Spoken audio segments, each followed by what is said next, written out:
আসসালামু আলাইকুম ভিউয়ার্স, আশা করি সকলেই ভালো আছেন। ভিউয়ার্স, আজকে ছোট্ট একটি রেসিপি নিয়ে হাজির হয়ে গেলাম। আজকে আমি আমাদের দেশের আঞ্চলিক পদ্ধতিতে কিভাবে মাছের দো পেঁয়াজা করি ওটা আজকে শেয়ার করব। তো তার আগে বলে রাখছি, যারা আমার চ্যানেলটি নতুন দেখছেন প্লিজ সাবস্ক্রাইব করবেন আর পাশে থাকা বেল আইকনটি বাজিয়ে রাখবেন পরবর্তী নোটিফিকেশন পাওয়ার জন্য। তো এখানে আমি কয়েকটা মাছ নিয়েছি, ভালো করে পরিষ্কার করে নিয়েছি। এটা হচ্ছে চন্দনা ইলিশ মাছ। স্বাদটা কিন্তু একেবারে ইলিশ মাছের মতো, খুবই টেস্টি, খেতে খুবই ভালো লাগে।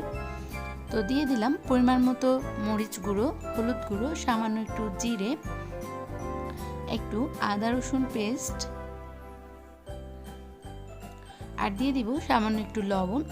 এই যেসব ইনগ্রেডিয়েন্টসগুলো দেওয়া হবে এগুলো সম্পূর্ণই নিজের অনুমানের উপর ভিত্তি করে। তো এটাকে আমি ভালো করে মেখে নিচ্ছি, আধা ঘন্টার জন্য মেরিনেট করে রাখবো। তো আমি মেখে রাখছি আধা ঘন্টার জন্য। তো ফিরে এলাম আধা ঘন্টা পর। এখন আমি প্যানে পর্যাপ্ত তেল দিয়ে দিব এটাকে ভাজার জন্য। তেলটা কিন্তু এখানে পরিমাণ অনুযায়ী করে দিয়ে দিতে হবে, কেননা আমি যেই তেলে এখন ফ্রাই করব সেই তেলের মধ্যেই কিন্তু আমি এই মাছটাকে রান্না করে ফেলব। তো সেই অনুযায়ী আমি তেলটা দিয়ে দিয়েছি। তো ভিউয়ার্স, আমি আবারও বলছি, যারা আমার চ্যানেলটি একেবারে নতুন দেখছেন তো প্লিজ সাবস্ক্রাইব করবেন আর পাশে থাকা বেল আইকনটি ক্লিক করে রাখবেন পরবর্তী আপডেট পাওয়ার জন্য। আর যেসব ভাই বোনেরা আগেই করে রেখেছেন তাদেরকে অসংখ্য ধন্যবাদ এবং ভালোবাসা।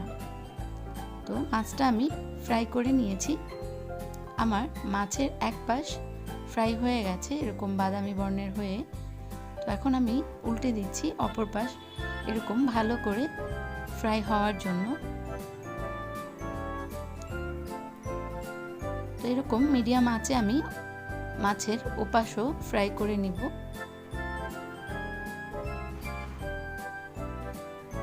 আর এই পাশে যে বোলে আমি মাছ ম্যারিনেট করে রেখেছিলাম সেই বোলের মধ্যে কিছু পেঁয়াজ কুচি, পর্যাপ্ত একটু সামান্য রসুন কুচি, আর সামান্য একটু আদা রসুন বাটা, আর আরেকটু সামান্য লবণ। যেহেতু আমি আগে এসব অনেক কিছু দিয়েছি, লবণ, আদা রসুন, তো একটু পরিমাণ করে দিয়ে নেবেন।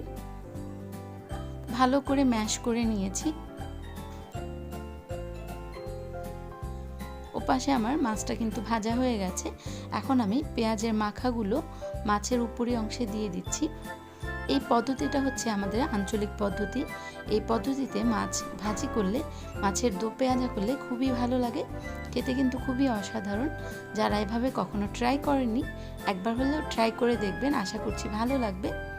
তো আমার পেঁয়াজটা যখন একটু হালকা নরম হয়ে আসবে তো তখন আমি 1.5 কাপ পরিমাণ পানি দিয়েছি এবং ঢাকনা ছাড়াই কিন্তু এই পানিটাকে আমি শুকিয়ে নিব, যেহেতু মাছটা অলরেডি হয়েই গেছে, ফ্রাই করেছি।